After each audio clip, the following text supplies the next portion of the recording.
దేవుని నామానికి స్తోత్రములు. ఈ ఉదయకాల సమయంలో మీ అందరికీ కూడా నా హృదయపూర్వకమైనటువంటి వందనాలు తెలియజేస్తున్నానండి. ఈ దినము దేవుడు మీతో మాట్లాడుతున్నటువంటి మాట ఏంటంటే, మీరు అభివృద్ధి పొందుడి. ఏమండి, మీరేముండాలంట? మీరు అభివృద్ధి పొందాలి అని చెప్పి దేవుడు కోరుకుంటూ ఉన్నాడు. అయితే కొంతమంది మనుషులు ఎలా అభివృద్ధి పొందుతారంటే, తనది కాని దానిని ఆక్రమించి అభివృద్ధి నొందిన వారు కూడా ఉన్నారు. తనది కాని దాన్ని వాళ్ళు అక్రమముగా దాన్ని ఆక్రమించుకొని అభివృద్ధి పొందేటటువంటి వారికి శ్రమ అని దేవుడు మాట్లాడుతూ ఉన్నాడు. అయితే ఈరోజు దేవుడు నీతో మాట్లాడుతున్నటువంటి మాట, ఒక భక్తుడు ప్రార్థన చేస్తూ ఉన్నాడు.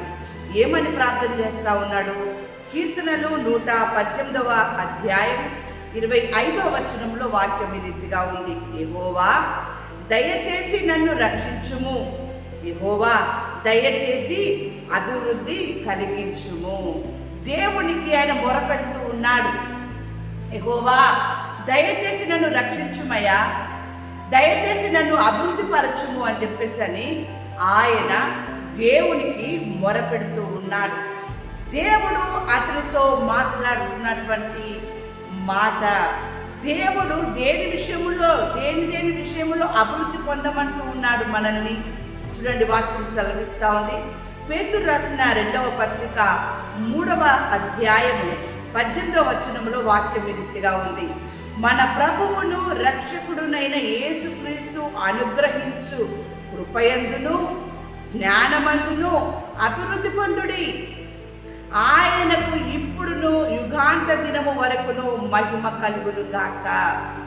ఎంత చక్కని మాటని దేవుడు మనకి భక్తుల ద్వారా తెలియజేస్తూ ఉన్నాడంటే, దేవుని బిడ్డలారా, తనని కాని దాన్ని ఆక్రమించుకొని అభివృద్ధి పొందుదాము అనుకున్నటువంటి వారికి శ్రమనే కలుగుతూ ఉంది. దేవుడు దేనిలో అభివృద్ధి పొందమంటూ ఉన్నాడు? డబ్బు సంపాదించడములోన, ఐశ్వర్యం సంపాదించడములోన?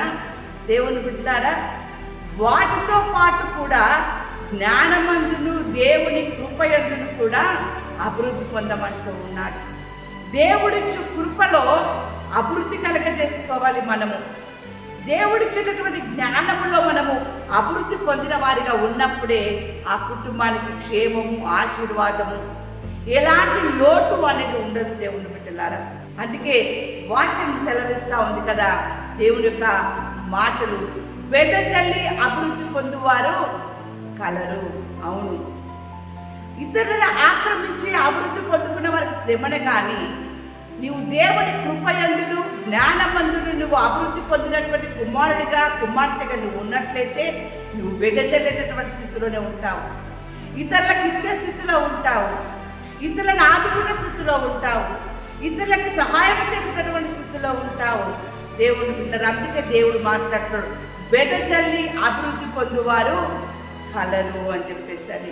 చూడండి, దేవుని యొక్క వాక్యం సెలవిస్తా ఉంది కదా. ఇక్కడ ప్రసంగి 2వ అధ్యాయము 9వ వచనంలో వాక్యం ఈ రీతిగా ఉంది.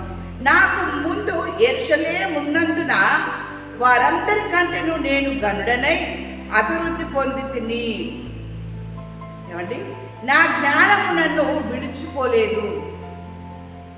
భక్తుడు మాట్లాడుతున్నాడు, నా జ్ఞానము నన్ను విడిచిపోలేదు అంటే ఈ జ్ఞానము ఎక్కడి నుండి వచ్చింది?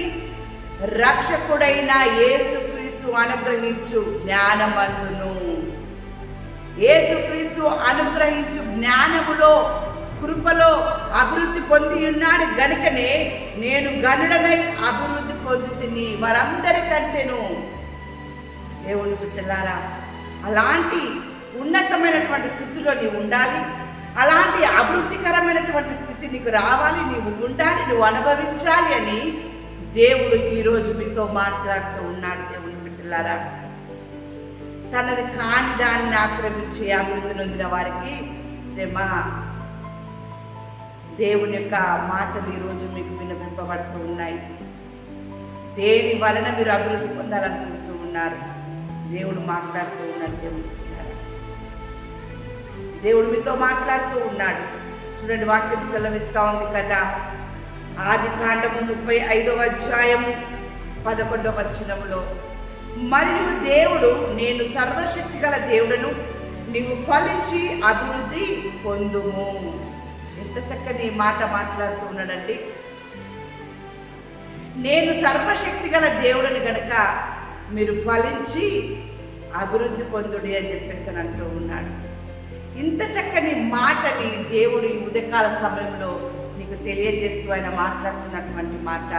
చెట్టునకు మంచు ఉన్నట్లు నేను అతని కుందును, తామర పుష్పము పెరుగునట్లు అతడు అభివృద్ధి నొందును. గొప్ప అభివృద్ధిని దేవుడికి ఇవ్వాలని ఆశపడుతూ ఉన్నాడు. ఆ అభివృద్ధి నీకు కావాలంటే మొట్టమొదటిగా దేవుని యొద్ద నుండి వచ్చే కృపయందును జ్ఞానమందును కూడా నీవు అభివృద్ధి పొందాలి.